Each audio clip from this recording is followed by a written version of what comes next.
Welcome, my friends, to the Bob and Brad podcast, produced by Bob and Brad, the two most famous physical therapists on the internet, in our opinion, of course.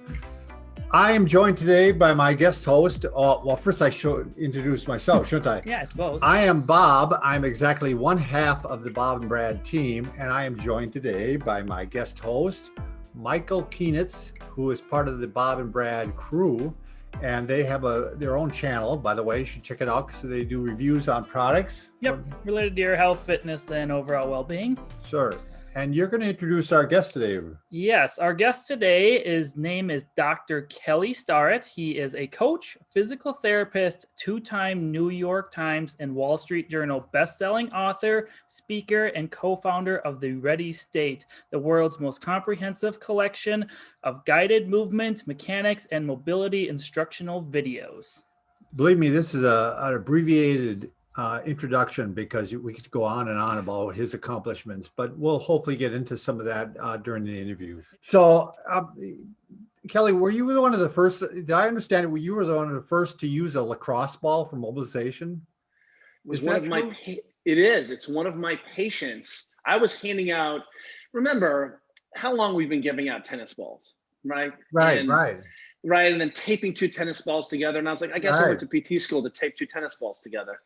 And then I started collecting old tennis balls because one of the things I noticed as a young student finishing up my internship at Kaiser was the more steps I put between a patient or person and them actually doing something, the less likely it was to happen, right? And so I went to these old tennis clubs and it was like, hey, can I have all your old flat balls? And then the students showed up with like 500 tennis balls, me, and I started giving them out.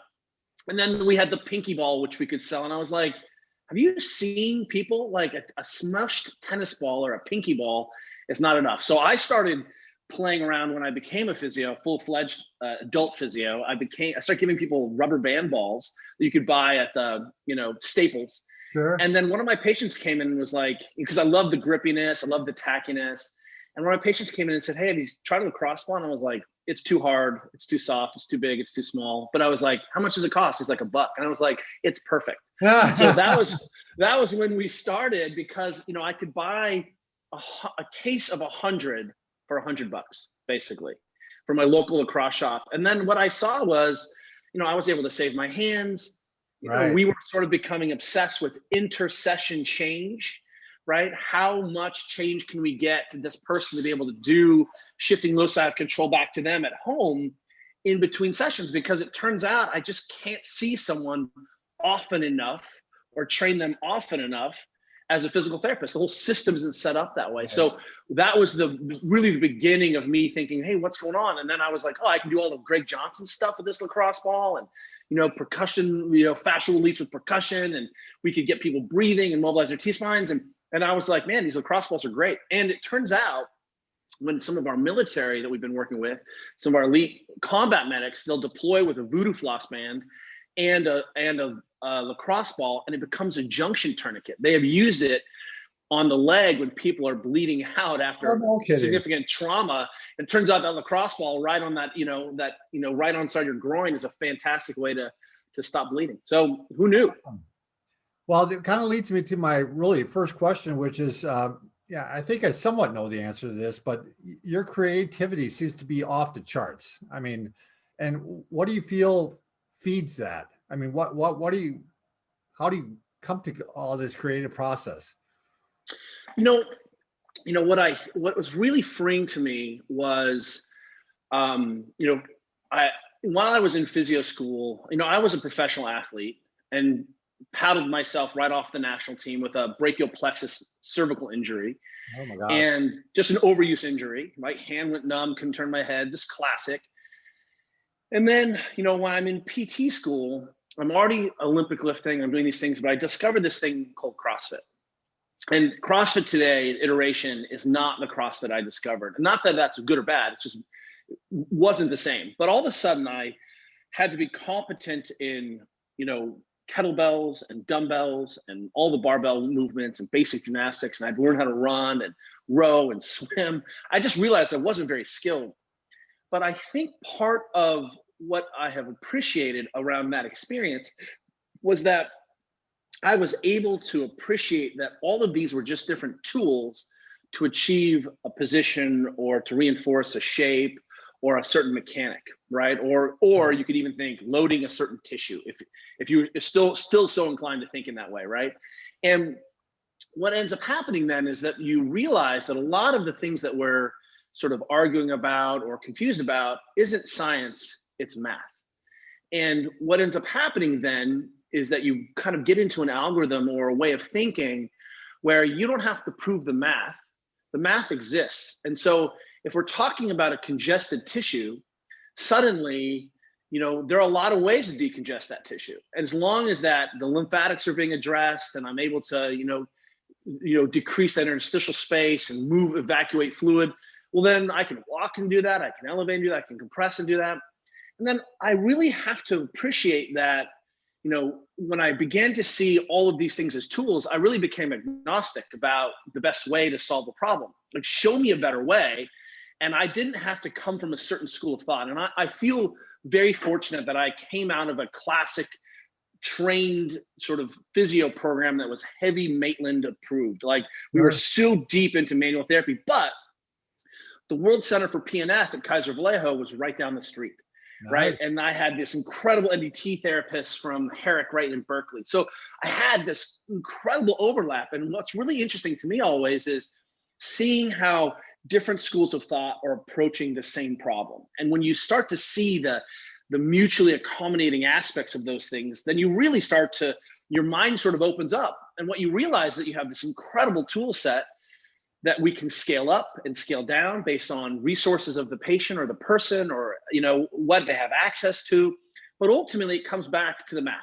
And are you following the math or not following the science? Science is about pattern induction through large data sets. That is the heart of the scientific method. And, when we address or work with a patient, the key for us is to get as quickly as we can to making a hypothesis and then testing that hypothesis.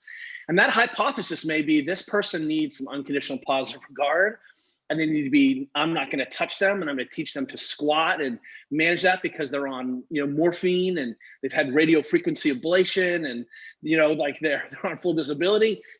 All of a sudden I make a hypothesis about what's the best way in, and then I just drop the tool in. And I have to say honestly too, one of the things that I think sometimes is tricky as a working physical therapist is you are in the trench so hard, digging your ditch, trying to stay ahead of paperwork and seeing your patients and taking care of their families, that you don't actually have time to go out and see what everyone else is doing.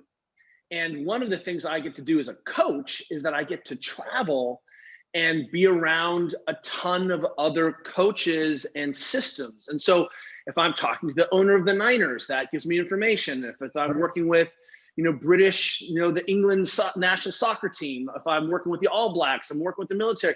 And so suddenly I get to access and I start to see how people are solving problems. So with the Voodoo floss bands, I had heard of compression using a band from Dick Hertzl, who invented the jump stretch band. He is the godfather of using jump stretch bands. But he was using these for occlusion and like basically BFR. He was early into the BFR, but using bands for BFR. And if someone had a swollen joint, and that's blood flow restriction, if people don't know, there it is. Sure.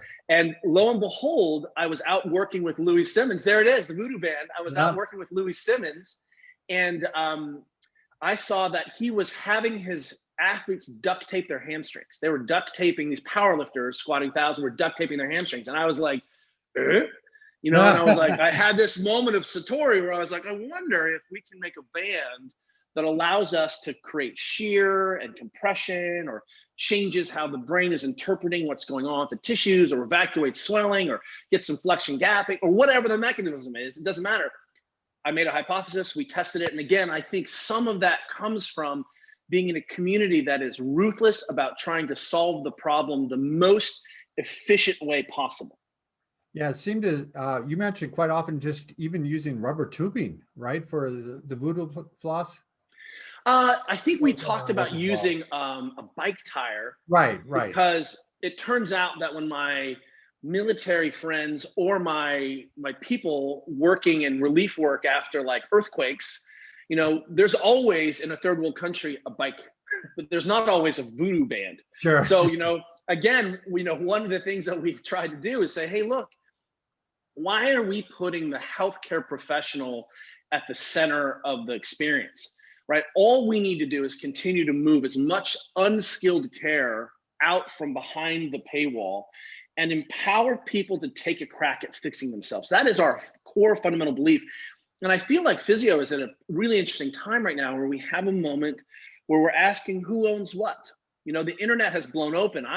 The work that you do and the way that you talk on the YouTube and you have basically, I'm like, should I even go to PT school? You know, if I'm a person, Right. I can drop into your material and really begin to change my own life without having to have seen a doctor, without having to have taken a day off from work, without waiting 5 weeks for an evaluation that lasted 30 minutes before I was punted to someone else for some low-level care. And what we're seeing is it's home health PT. We're saying we trust you with certain guidelines and certain abilities to be able to do this in the context of your busy, crazy lives as a working mother or working father. And what we're seeing is a real revolution, and it's making a lot of people uncomfortable because I think what we've been doing is passing off unskilled care for a minute as skilled care. And finally, we're getting to these more sophisticated conversations where people are coming in, as you know, and they're like, I've done this and this and this, and this is what I think the problem is, and this isn't working. And what do you think the problem is? And, you know, PT's heads explode because, you know, the first, 27 dance moves in their routine have already been done and attempted by the person. So I think we're able to get to a little bit more nuanced conversation on musculoskeletal care. And I think we have to, because honestly, if we apply this rubric of how are we doing? Like, how are we seeing fewer ACL injuries? Are we having less back pain, fewer orthopedic surgeries? What I'll say is, man, diabetes is out of control, obesity is out of control, musculoskeletal pain is out of control. Physical therapists are failing. So we have to think about, and again, it's not just us, but we're gonna have to think about where we deliver this and how we deliver this, as importantly as how do we get more skilled and continue to battle sort of this insidious environmental load, because what we're currently doing, our old model, is no longer serving us. Gotcha. Yeah, going back to your creativity too, it seems as though you're very well read. And I have to hate to say this, but I was late to the party here for Kelly Starrett here. I only picked up your stuff about couple months ago, but your book here, Becoming a Supple Leopard, oh my God, it's changed my life. I mean, it really has. One thing, I'm 60, almost 61 years old, and I've been stretching for years, but I couldn't squat below 45 degrees. And I can get down below level now, especially with that mulligan technique with the band pulling off the side. How brilliant is mulligan? I mean, hip quadrant is the first thing that I ever do when I'm trying to solve a hip problem. It's the first thing I look at. And I remember being a first year PT and being like, working, in my gym, and also thinking, why can't I do this to myself? You know what I mean? Yeah. And suddenly I was able to take these powerlifting bands, get myself in kind of single leg quadruped like a bird dog. And I was like, wait, whoa, I can approximate the hip and work on the rotation. And, I think that's really what we get to have a chance. And that book is already, 7 to 8 years old now. I mean, we're at I think we've gone 600,000 copies, believe it or not. Oh my gosh. Right, we're over 500,000 copies. And we're working on the next edition, which will be much more streamlined. I'm adding another 100 pages because, while the principles, there's nothing I would change around the principles, the methodology or the application has become more refined because we continue to work and we continue to, have this ability. Like if you read the Maitland textbooks, they are kind of static, right?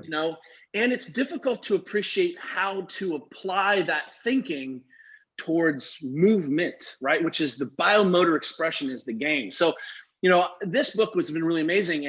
And one of the reasons is that we fundamentally believe that, the person who was delivering the most healthcare and the most contact time was the coach and the trainer.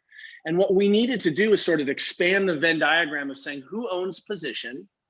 And then also the first, half, 2/3 of the book is applying a movement theory to all of the classic movements of strength and conditioning, right? Being able to categorize and think about it so that suddenly you're like, okay, I understand why we teach what we do or we explain what we do, and really struggling to understand sort of a good model.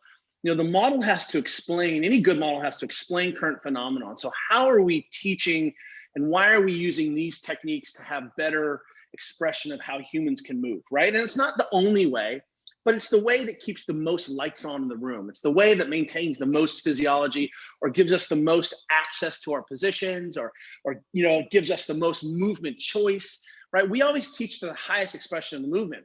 And I think what confused people is that we never said, hey, don't round your back. In fact, that book is full of rounded back movements like kipping pull-ups and learning to roll and somersaults and rope climbing and all those things. But we said is, hey, that's a really terrible position to run in because you can't breathe and your pelvic floor is inhibited and your neck is not in a great shape and you can't rotate to catch a football. And so suddenly when we really put the biomotor expression at the heart, what we saw was we saw increased output of people's function. But what was really nice is when I came out of a world where I didn't need to use lots of corrective exercise. It's a style choice. Some people just love, Gray Cook is one of my best friends. Like he and Lee are like the captains of the corrective exercise team where they taught people how to slow down and feel through isometrics and tempo work, how to restore movement. Well, it turns out they didn't have the tool set that I had in terms of strength and conditioning. The functional movements came out in 1996 and it was a revelation in 96. No one was overhead squatting. When I started my gym in 2005, you couldn't buy a kettlebell in San Francisco. That's how much it's changed. You can now buy kettlebells at Target, right? Something has gone crazy here. So one of the things that I think we found out was that when we had people change or improve or adjust their movement so that we were moving towards higher expressions, the highest expressions, the way we teach Olympic lifting in the Olympics, the way we teach cycling and gymnastics, we oftentimes had better, more robust positions, better joint congruency, better tissue loading, but maybe the brain just was like, oh, that's different. And because it's different, I don't have to keep my eye on it anymore, right? I don't have to, map that position with pain. And so I think we got a big swing in people making themselves feel better and self-soothing when we actually taught them good technique for the first time. And I think that's part of the magic of this thing is, again, can I explain current phenomenon? Can I predict future phenomenon? And can I communicate? Well, it turns out we already had this incredible movement language. I've taught on every continent except Antarctica. And guess what? Everyone knows what a push-up is. Any country, everyone knows what a push-up is. So why is the push-up not our diagnostic language? Why is an air squat our diagnostic language, right? Even in Maitland, those things were the quick tests, right? They were provocation tests versus the thing we're trying to change. So I feel like when we had a chance to marry that up, it was really foreign for a lot of physical therapists because it wasn't the language we were teaching and it wasn't in the environment where we were trying to improve people. We were waiting basically as therapists until people had failed out of their current environment and had tripped over that naggy model of saying, hey, I can't occupy my role in society. I can't do my job in the family. I can't exercise or do my role on the team. That is true injury or disability. But more importantly, I was like, there's got to be a step relationship between this incomplete mechanics and poor technique plus crappy environmental load, right? Poor sleep, stress, hydration, nutrition. And I was like, oh, you mean the biopsychosocial model, the thing I've been working with my athletes forever to get the best thing? So it turns out the strength and conditioning performance model really helped me make sense of physical therapy in a really profound way. And I think that brings up the point. Although every athlete should definitely take a look at this, it really is for the general population. Yes. Because again, as an elderly person, you want to get that hip mobility back. You want to get all of that mobility back. In fact, you talk about the corners, which I think you're talking about getting that excess or the range of motion to the end, right? That's right. Yeah, that's right. Finding and the corners really speaks to the fact that we've been looking at cardinal ranges forever, but Right. really these rotation plus cardinal ranges matters. That's how the hip and the shoulder create such incredible stability. And, some of the most important work I've experienced has been working with my pelvic floor brothers and sisters, and family, because really beginning to understand that, this pelvic lumbar fascia, right, is contiguous with the femur and part and parcel. Then all of a sudden you're like, oh, wait a minute.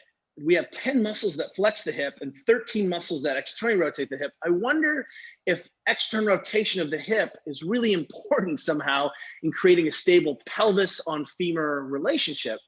And so suddenly you're like, well, I wonder if I should have my feet straighter, because that allows me to create better rotational kinematics or have better access to that rotational language. And then suddenly you're like, well, boy, I guess it doesn't matter if I'm going slow and I'm lifting small weights, but as soon as I'm adding intensity and speed or load or power, man, I really want to have the choice to have the most physiology accessible to me in my brain.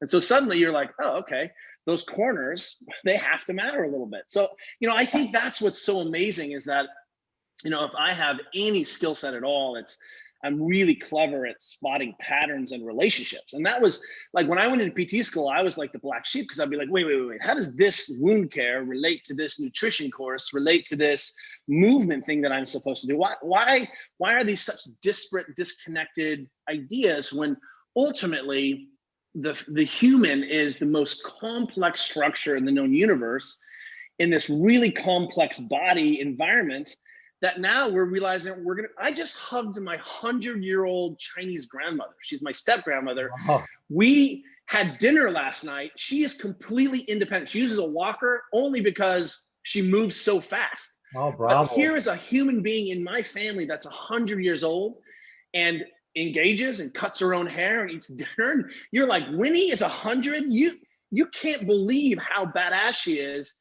And that's in my face every day, that at age 47, I better care about getting off the ground. And, Sure. the things that you're talking about, even if you don't self-identify as an athlete, Right. things you do in your day-to-day life are athletic. Picking up your kids, picking up your grandkids, getting off the ground, carrying groceries. That is the heart and soul. We're just scaling up or scaling down. So I'm confronted every day with this miracle of human physiology. And boy, it seems like Wolff's law, use it or lose it, right, really was important around the long-term survivability and strategy of the human.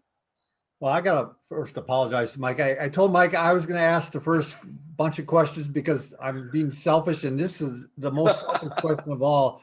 So I love golf, and I started watching your virtual mobility coach on your website.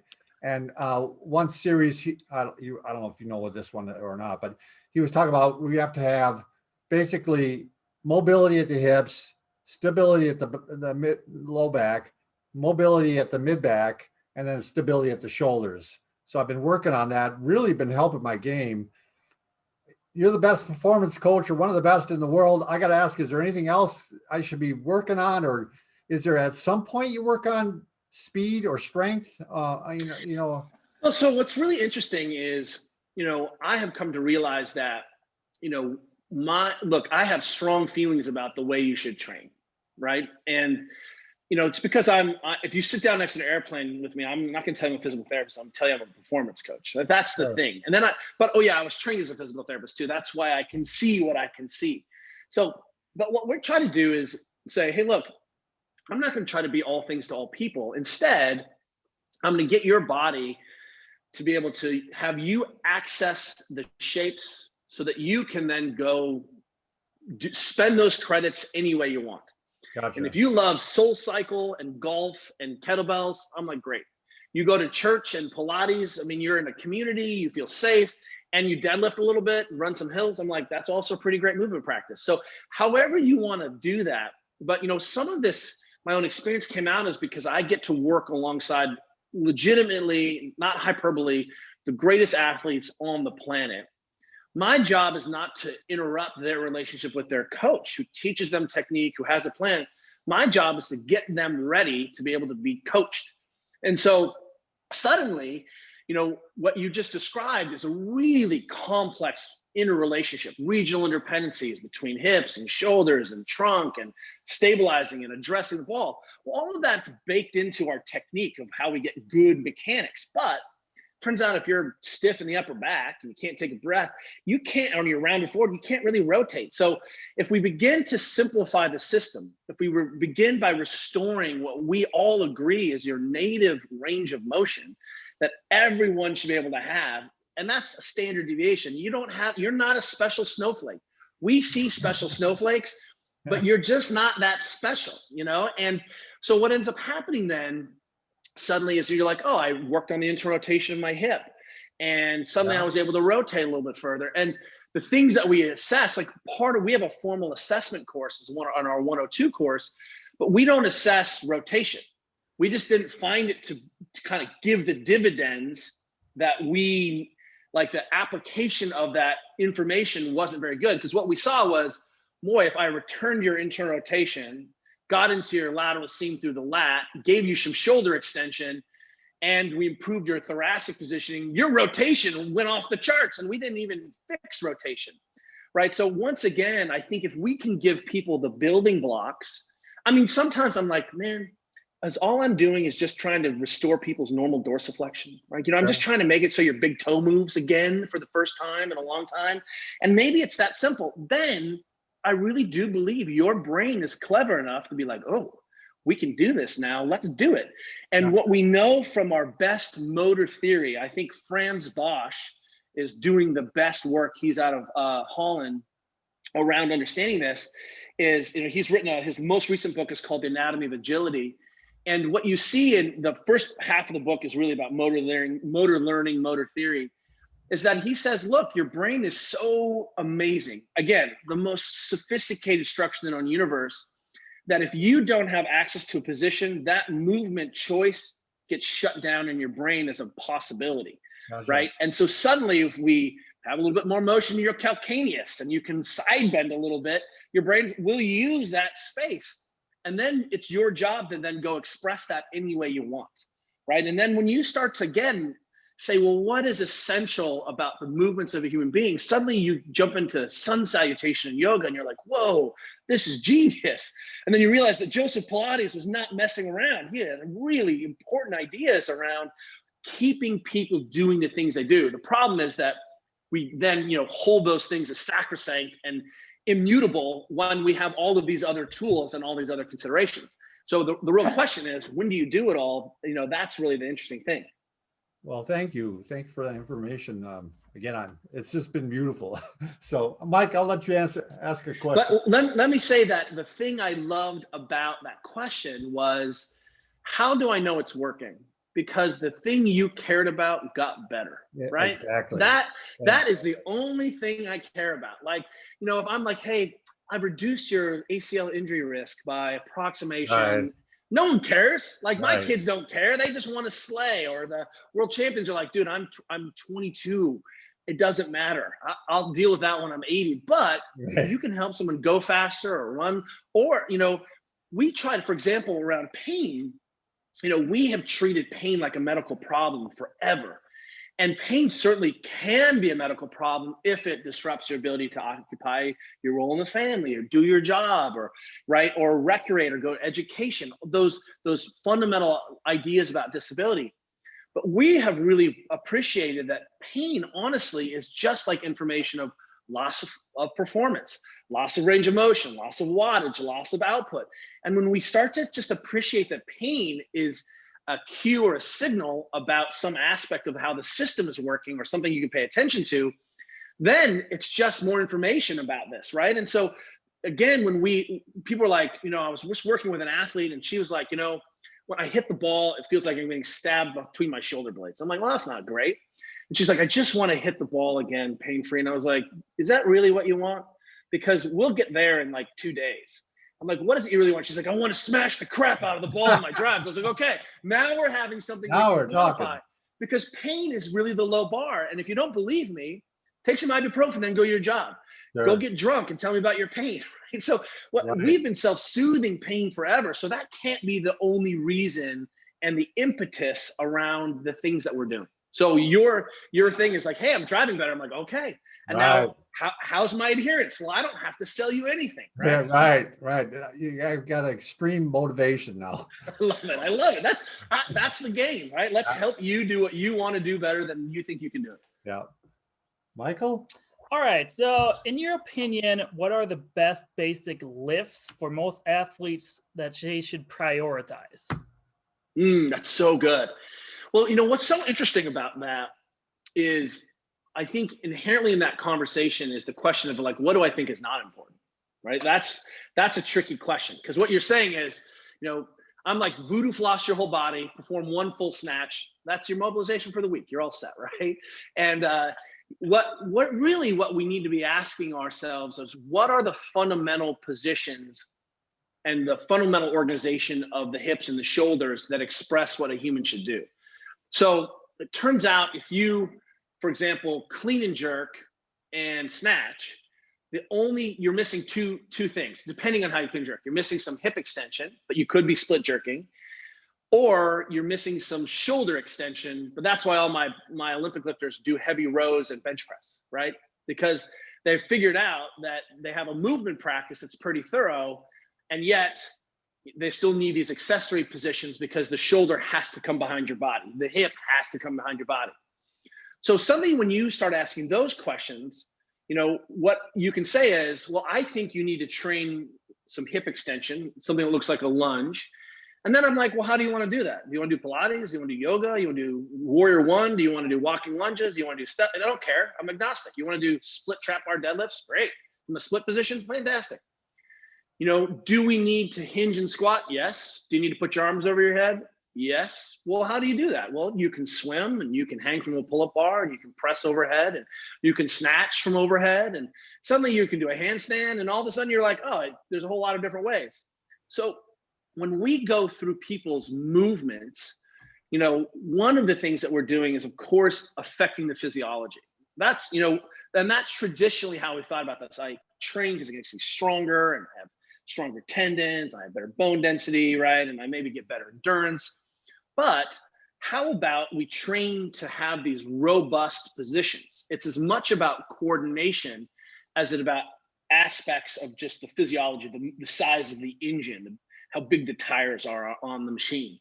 So, there are some things that I think everyone should do. Like, everyone should be able to swing a kettlebell on the planet. If everyone had a kettlebell in their house, I guarantee you 99.9% of the stuff just gets better, right? Why? Because, the Russians have this clever saying, when you stop jumping, you start dying, right? Which means, what's jumping look like? Well, I can just bounce up and down on my, on the balls of my feet, like, Perry Nicholson of the Lymph Doc says, where, we're just getting the organs to move and waking up the vestibular system, or I can actually jump rope, or I can swing a kettlebell, right? And there's so many ways for me to get jumping without having to actually jump up onto something. And, for my children, I think I need them to do things like be able to strict press a barbell or dumbbells and push press. And that push press is, I think, crucial. And if you don't know what a push press is, that's basically when you use your hips to drive a weight up. So if it was really heavy, you'd use a little body English to put it over your head. But that teaches us a flat foot jump, which is exactly what the knees over toes guy is doing out in the world. He's teaching people to have enough forward translation of the knee, keeping the torso upright. I'm like, yes, AKA sport, or going down stairs, or, carrying a backpack down a steep hill. So, do I think I really love heavy deadlifting? Yes. I think everyone should be able to organize and get into the best shape that's available to them so they can pick something heavy. And then really it ends up being now, like, you probably should be doing some pull-ups and push-ups and some classic calisthenics. But I'll tell you that all of those cues are there for us because they've been part of our physical culture for as long as human beings have been around. We've been obsessed with, I just saw an article like on Barbend where they were talking about some of the oldest writings about strength training, and it was some Chinese farmers carrying stones, right, for time and distance. And I was like, wow, look around the world. The Iranians did it, the Indians did it, the Persians were all about it, right? And all of a sudden you're like, oh, carrying heavy rocks. And we have been lifting things up off the ground, carrying around, putting them over our head for as long. That's called the Olympics. That's track and field. So ultimately, What I care less about is which lift do I think you need to do, and more along the lines of what do you like to do that it loads you in these positions. Now we can actually have the next, because yes, I'm a movement optimist and all movement is good. Well, it turns out that I want you to be competent when the load is a little heavier than you're normally managed, but probably body weight. I need you to be able to put your arms over your head when you're breathing hard. I need you to be able to do it more than 3 reps or 5 reps, so a little metabolic demand, right? I need you to be able to do it in an open torque or closed torque system, i.e. you grab a barbell or you have a dumbbell or a kettlebell. I need you to do it when you've done one movement and then do that. So we call that open practice or block practice versus random practice. So I change the motor skill. I need you to do it under competition. And all of a sudden I'm like, holy crap, there are so open chain, closed chain. What I'm really saying is there's so many ways to challenge the robustness and righteousness of you expressing, putting your arms over your head. However you like to do that, let's make sure that we can test how competent you are under these different conditions. And suddenly looking at your exercise program, I'm like, oh, you only ever put your arms over your head with your hands on the ground in downward dog. That may be a problem when you go swim because you're less skill or that skill doesn't transfer over as effectively. So suddenly you get into someone like Louis Simmons' work of the powerlifters of West Side, and he had this idea of conjugate training, which was, hey, we're going to squat, but today it's to a different height with a different squat width, and we're going to use a different bar. But the fundamental idea of squatting remains the same, and yet we're going to change some aspect of the stimulus. And that's really the definition of modern high-intensity exercise, I think. Mike, do you want to take another question? Yeah. I mean, that's just my opinion. It's a very good opinion. So I see you've had a knee replacement recently. I did. Do you want to talk I will say language matters. I had my knee resurfaced. Oh. There we go. Oh, okay. Isn't that nice? Yes. Still my knee. But you know what's interesting?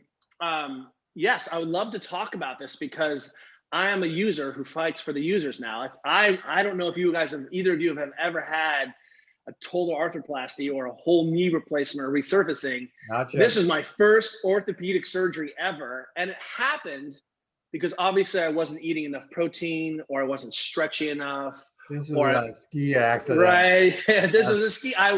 I was skiing very fast. I grew up racing skiing in Germany. I raced FIS. And I was very strong and skiing very fast on some slalom skis and had my butt on the ground. And I slipped out. And I ended up putting my femur into my tibia at high speed. Oh boy. So I had 2 gigantic bone lesions, AKA holes in the surfaces of both the top and the bottom parts of my leg.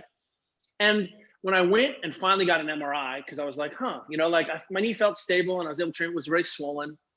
The surgeon was like, hey, we should book your knee replacement now. And I was like, I'm 40. I don't think so. I think just give me a minute here. And I think I can still get some function out of this. Until I could no longer buffer anymore. So in October of this last year, October 20th, I went and jumped in and had my knee resurfaced. So you were able to manage it for 7 years? Yes. Wow, that's and managing it meant like I only deadlifted 600 pounds. I only skied 20 days a year. I only rode my bike like a maniac. But there were positions that felt terrible.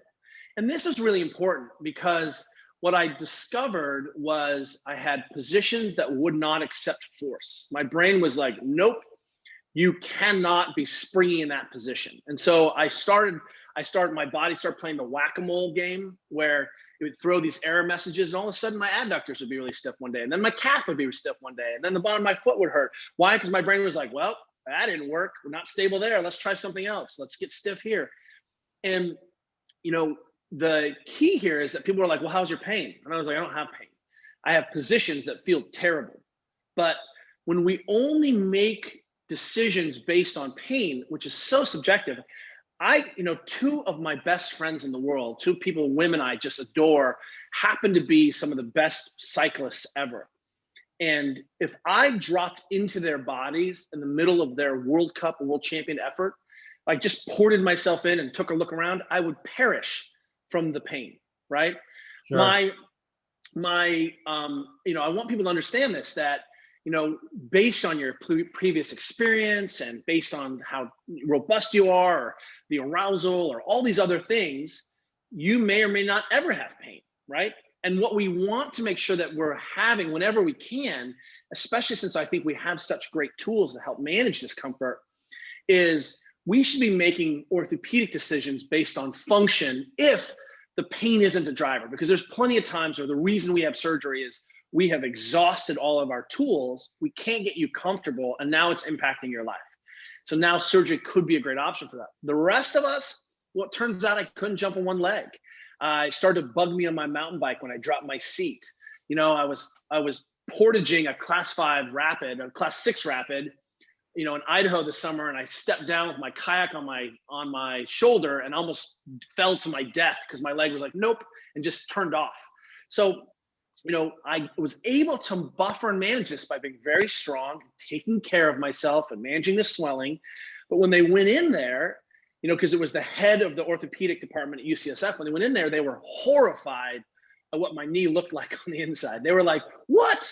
Like, how did you do all of this? And I was like, well, if we don't wait around for pain and we can manage that with a whole bunch of clever ways, like we can really leverage how robust people are. And people are really robust. There's something that we're missing in our environmental loads. We're not walking enough. We don't eat enough protein. We're too inflamed. We don't sleep. We don't feel safe in our environments. Whatever the mechanisms are, they potentially lead to a human being that can take less damage or is less tolerant of what we would call in our family silly bullshit. So I have all of these things going for me, and all of a sudden I can't manage anymore. So I had my knee resurfaced. And I have to tell you, immediately I was like, oh, look at this. I can lunge again. Like the power is back. I don't have a flat, dull spot, you know, where the light was dim in my knee. Sure. And it really did also teach me or reinforce the lessons that I've been hammering in all the people I've worked with. We have to manage your congestion. We have to load your positions. We're going to have to take care of the fascia. We're going to, you know, I think our current clinical guidelines are often based on swelling and pain, not based on function and time healing. So already I've deadlifted 570 and I ski like I'm free again, and I'm back on my bike clipped in and doing whatever I want. And you wouldn't know, I barely have a scar. You wouldn't know that I had a total knee resurfacing, you know, 5 months ago, but I'm not a fast healer. There's no such thing. You either heal at the rate of human beings or you heal slower than that. And I think that's where I think there's a lot of sort of gold to be picked up off the ground. And that's what I've learned about my own experience here. Well, I wonder if you could address an example here. So let's say you have an elderly person who went in for a scan, which I know you have opinions on scans and such, but they go in and it's bone on bone in their knee. And, you know, what would you say to them as how much would you attribute that to the bone on bone, and how much would you attribute to maybe soft tissue tightness or just overall weakness of the knee? Well, what I would say is, what can we control and what levers can we improve, right? So it's going to be difficult for us to improve the surfaces of the joint. And maybe some glucosamine or maybe some hyaluronic acid injections help, or maybe an unloader brace can manage, you know, because really what we're saying is, what do you want to do with that? What's the context of that? Sure. And if it's, hey, you have really stiff knee and a tiny range of motion, but you don't have any pain and you can do your life, maybe I would not ask you to get a surgery, because that is a gigantic risk.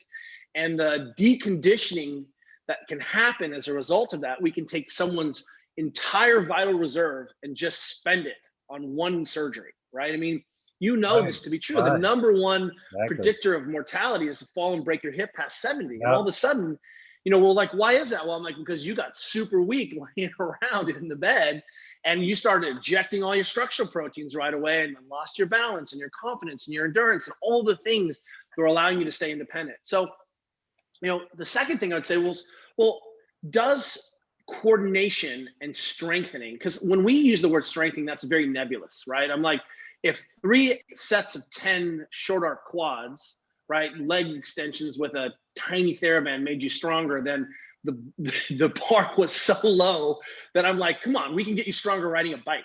Right. And then we talk about modifying some of your movement. Well, hey, I know you really love to hike. Would you be considering being on an electric bike?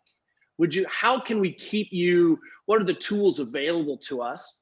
Then we start to say, well, hey, are there aspects of the mechanics here that we can improve, that stiffness or, tissue quality, hydration.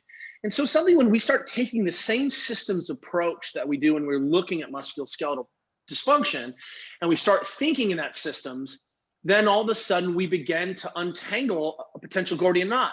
And sometimes it turns out surgery is the best option for this person, right, because we have crossed out and run into hypothesis with this person's help of the things that made them better and the things that didn't make them better. And so then suddenly we can say, instead of just rushing right in, we can say, well, look, at the very least, one of the things we did was make it so that you have a much better surgical outcome, right, because you're set up. Because when they went in there and cut my capsule open, it started to bleed profusely. And the resident was like, what's happening? And my friend, who's the surgical rep, is my best friend, was like, you're seeing a vascular capsule for the first time. Kelly, I'm an aerobic athlete. This is what I do. And what you're actually seeing is well-developed vascular systems, right? All the capillaries. So I'm bleeding. Wow. Then they can't actually cut the femurs. They went through 3 saw blades cutting my femur that hard? Because my bones were so hard. And the head of orthopedics at UCSF was like, hardest bones we've ever seen. And I'm like, you should see my mutant women friends. Like my man, like I'm not even strong or badass. Like you should, like, how would you even cut the bones of non-mortal people? Because I'm just a mortal guy. So, what we start to see is, man, there's a lot of this physiology that we come to late in the game. And one of the things that I've become more obsessed about as I've gotten older, because I'm, again, turning 48 this year, is saying, hey, what are the behaviors or the constellation of behaviors, what I call base camp behaviors, that I need to engage in day to day that help me to be robust? Walking more, sitting on the ground more, really protecting my sleep, getting enough micronutrients into my diet and protein, right? And looking at some of those things, keeping an eye on my hip range of motion. If we didn't tell the population hip range of motion matters, or create an environment where the behavior was constrained, because if you sit on the ground and toilet on the ground, you keep your hip range of motion.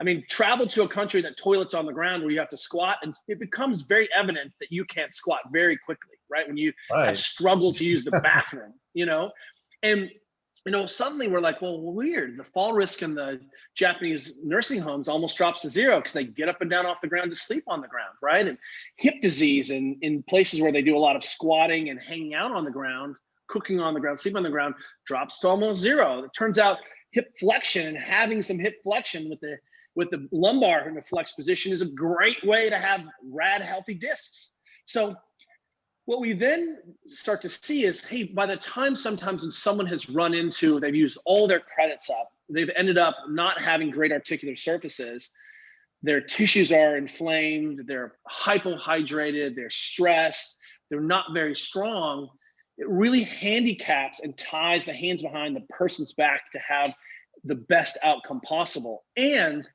what we need to ask there is, well, where would I have these conversations? Because I have 30 minutes in a physical therapy office, right? As in Kaiser, sometimes people get 3 visits post ACL reconstruction. Right. I'm like, well, how's that gonna go? Let me tell you. And now they're like, well, it's just better not to repair the ACL in people who don't need it, right? Because that's what we're starting to learn. Like, maybe you didn't need to have this horrific, surgery, and it's not horrific, but the outcomes, it's the same way that where people are coming into the physician. And remember, my father's a Kaiser physician, and the best practice at Kaiser is that when someone has high blood pressure, they also start them on lisinopril and, an anti-cholesterol medicine, right? So simultaneously, there's a constellation. Well, they're like, well, your cholesterol is super high. We're going to start you on this high blood pressure medicine. You're like, why? Because we know you're not going to change any of your behaviors. So what they figured out was it was cheaper to begin to medicate people on these, statins and these, these medicines, because changing behavior is so difficult. And what I would ask then is, well, is the doctor's office the place to change your behavior? Seems to me, if all of that we're doing as physical therapists and strength and conditioning is trying to modify physical behavior, and that we have a constellation of behaviors around sleep and nutrition and warming up and cooling down and walking, decongestion, down regulation, those things are important, but maybe not best delivered in a physical therapy office in 20 minutes. Gotcha. Absolutely. That's where your gyms come in handy, right? I think that's it. Or as we've saw now in the COVID pandemic, we have pretty sophisticated people who have some weights at home, and the internet's full of enough instruction where you can begin to do things like squatting. And then we have Peloton, and we have the Mirror, and we have Tonal, and we have all of these places developing and sort of, focusing on movement health. I've been working with Amazon for the last 2 years on a movement health project. Really? Because computer vision is here to stay, and everyone has a movement diagnostic thing. It's called your phone. And now we're getting to the place where we can start to establish, movement as a vital sign. Movement, which is, I think, a Gray Cook idea or a Shirley Sarman idea. And, suddenly we can say, well, hey, one of the fundamentals of health is movement health, but we haven't been able to give people the parameters, 120/80, blood pressure, resting heart rate, those kinds of things. So suddenly we're starting to get there around movement. And I think that's how we're really going to democratize this whole process. Well, Mike, I don't know if you mind if I take this last one. Go ahead. Because I think you guys, I'm sorry. It's so fun to nerd out with you guys. I just apologize. But I wanted to show a couple of your mobilization devices and how you kind of came across them. Like, I love this one. This is the Supernova, right? That's it. Yeah, and I love this one for the tack and twist. Yes. And I love it for I was rolling on it right now on my hamstring. I love it. That's exactly right. What the fundamental idea was, where can we put this work in? Because my wife is the CEO of our company. She's an attorney. She is a superstar. If you go to our Instagram today, you can see us talking about her. And, she's a world champion and she is a unicorn. But if I give her another thing she has to do in the evening, she's not going to do it. Right. Right. So what I try to say is, well, hey, where are the places where people have some agency and loci of control? Right. It turns out if you're at work, that's the right place to sit on a ball and put some love into your hamstrings. Exactly. Why? Because your work, and you could get paid to be mobilizing your tissues, right? Absolutely. So that ball, one of the problems that I was seeing is I was working with very big athletes and athletes who were sitting or having to sit in comfy chairs.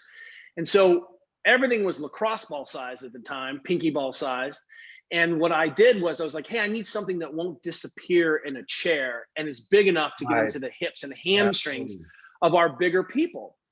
And then it turns out, one of the things that I was very fortunate about is I got onto the fascia thinking very early.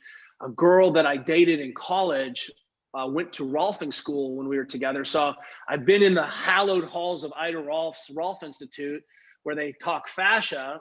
And I became fascia aware as an athlete early on. I'd been processed. I'd had Rolfing sessions, 210 series where people are addressing these tensegrity model of my body. And one of the things I realized is I don't need to be steamrolled more. I want to create more shear. So what we tried to do with the Supernova is create all this negative space. And so instead of you being spiked and poked, your tissues would sink into that negative space. And then it was a certain size that could be of service for some of the bigger areas that were a little bit too point pressure sensitive, right? We needed a bigger thing. So that was the thing. And then it turns out my brother-in-law is an incredible architect and he designed the cover of Supple Leopard. I said, Tom, I want a computational leopard pattern. That's what he came up with. I was like, I need this design. He came up with that. If you see the Gemini, which was our thoracic mobilization device, right, which is probably my favorite thing we've ever, that's it. Looks a little bit like a cross between a sex toy and a dog toy, right? Well, I love this. This is what I've been using for my thoracic mobilization along with a kettlebell on top of me. Oh, I love it. That's so great. And, one of the things was I was like, well, the problem with two lacrosse balls taped together, they're made for lacrosse. Right. They're not made for your body. Oh, and this is perfect. I really liked I was exposed to the Carlton-born thoracic wedge, the Swedish thoracic wedge, but it was too much for my meatheads. They would just shear right through and kill themselves, right? And so what we did was I was like, well, how do I block the facet, taper it down, get out of the way of the scapula, allow us to do some of that work? And that, again, that is a Tom Wiscombe design. I was like, Tom, this is what I want. This is what it looks like. And then he was like, well, it needs to have these pain channeling grooves so that it's more aesthetic. And I was like, great, fantastic. All right, I got to show one more. Oh boy. I love this one. This comes with different attachments, but I love this. I don't know if you have a name for this particular one, but it's the Battle Star, but this is the attachment. You can also put handles on it, but yeah, this is the one I use for my hip flexors and quads. There's something about, one of the things that we recognize is, the foam roll, the ubiquitous foam roller was really designed. It was like a manufacturing sort of byproduct out of Killeen, Texas. And it was this extruded foam, and it was originally kind of conceived as a pool toy.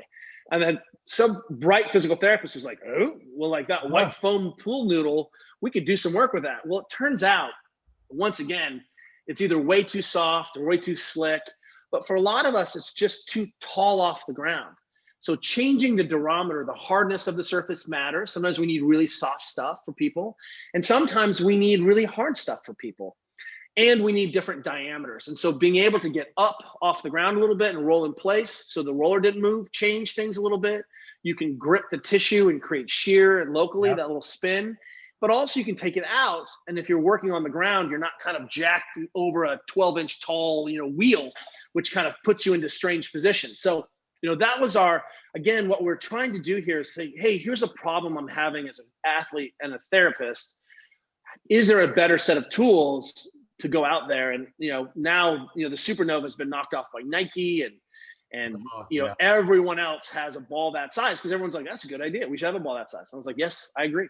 Well, they're beautifully made, and you can get those at www.roguefitness.com, and your website is thereadystate.com. We'll have these linked below, just chock full of information. You got to check it out. Well, I appreciate that, and what I'll say is that if you're a famous PT fan, and people are, you guys are killing it. I saw the post where you're like, are you the most famous PTs? I was like, you're some of the most famous PTs I know.